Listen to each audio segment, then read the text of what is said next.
So আমরা মাত্রই বলতেছিলাম যে আমরা মাঝখান থেকে রিটেনশন এইটাতে আমরা চলে গেলাম দৌড় দিয়ে কেন, তাই না? তো দুইটা কারণ এখানে বলা যায়। একটা কারণ হচ্ছে যে রিটেনশন হচ্ছে সেকেন্ড হার্ডেস্ট প্রবলেম। ফার্স্ট কোনটা অলরেডি বলা হয়েছে, সেটা হচ্ছে প্রোডাক্ট মার্কেট ফিট। প্রচুর স্টার্টআপ ওনার মনে করে তার প্রোডাক্ট মার্কেট ফিট হয়ে গেছে, এর মনে করা দিয়ে হবে না, কিন্তু ওগুলোর জন্য টেস্ট আছে, ওগুলোর জন্য মানে লট অফ ফ্যাক্টরস আছে, কেপিআইজ আছে, যেটাতে শিওর হইতে হবে ট্রুলি ইউজাররা আমার এই প্রোডাক্ট চায়। সো দ্যাট ওটা অ্যাচিভ করা অনেক বেশি কঠিন। অনেকে ফলসভাবে মনে করে আমার প্রোডাক্টের মার্কেট ফিট হয়েছে, আসলে হয় নাই।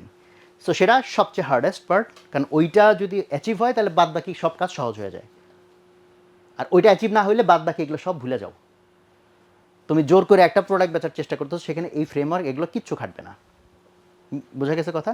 সো ওইটা যদি অ্যাচিভ হয় যে প্রোডাক্ট মার্কেট ফিট অ্যাচিভ হয়ে গেছে, দেন সেকেন্ড হার্ডেস্ট কোন জায়গায় গিয়ে আমি ঠেকতে পারি, সেটার আনসার অ্যাকুইজিশন না, অ্যাক্টিভিশন, এগুলো না। সেকেন্ড তুমি যদি ধরা খাও, কোথায় গিয়ে ধরা খাবা? এইখানে ধরা খাবা। এবং এই যে রাইটার, মূল রাইটার না, মানে যে এই এই বইটা যিনি গুছায় লিখছেন আর কি, নোটটা বানাইছেন, হ্যাপি আলাদিন, সে তার লাইফের এক্সাম্পল থেকে শুরুর দিকে তোমরা তার স্টোরির মধ্যে পাবা। আমি তার স্টোরি বলতেছি না, ওখান থেকে সে সুন্দর স্টোরি টেলিং দিয়ে করছে। সে তার একাধিক স্টার্ট আপের এক্সাম্পল নিয়ে আসছে, যেটাতে initial acquisition and everything was nice, ধরা খাইছে কোথায় গিয়ে? রিটেনশন।